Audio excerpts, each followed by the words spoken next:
جس ملک میں ناانصافی ہو، جس ملک میں ظلم، جور اور جبر روا رکھا جاتا ہو، وہ ملک کبھی بھی آگے نہیں بڑھ سکتا. وہاں کبھی بھی سکون اور کبھی بھی طمانینت نہیں آ سکتی. وہ ملک کبھی بھی اپنے پاؤں پہ کھڑا نہیں ہو سکتا جہاں انصاف کا دور دورہ نہ ہو. آج کل کہا جاتا ہے سستا انصاف. اسلام سستے انصاف کی بات بھی نہیں کرتا، اسلام مفت انصاف کی بات کرتا ہے. ہر شخص کی دہلیز تک انصاف پہنچے.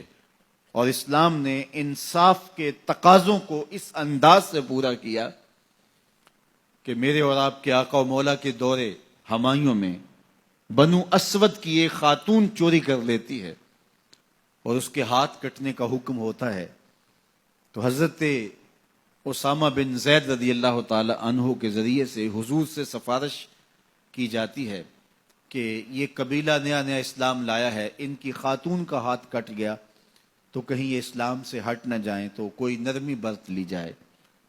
تو حضور بلال حبشی کو ممبر بچھانے کا کہتے ہیں. لوگ جمع ہو جاتے ہیں تو آقا کریم ممبر پہ جلوہ افراز ہوتے ہیں اور فرماتے ہیں تم سے پچھلی امتیں اس لیے ہلاک ہوئیں کہ امیر اور غریب کے لیے الگ الگ انصاف کے تقاضے تھے ان کے ہاں. فرمایا میری شریعت میں ایسا نہیں ہوگا. اور پھر ایک تاریخی جملہ میرے حضور نے ارشاد فرمایا کہ اگر میری بیٹی بھی چوری کرتی میں محمد اس کا بھی ہاتھ کاٹتا.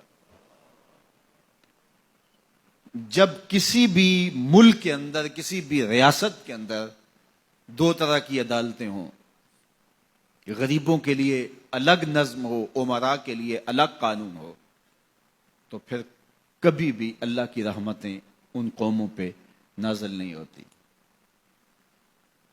آج تو جیل کے اندر بھی الگ الگ خانے موجود ہیں، تھانوں کے اندر بھی غریب مار دیا جاتا ہے، اس کی کھال ادھیڑ دی جاتی ہے، وہ اونچا سانس نہیں لے سکتا، اور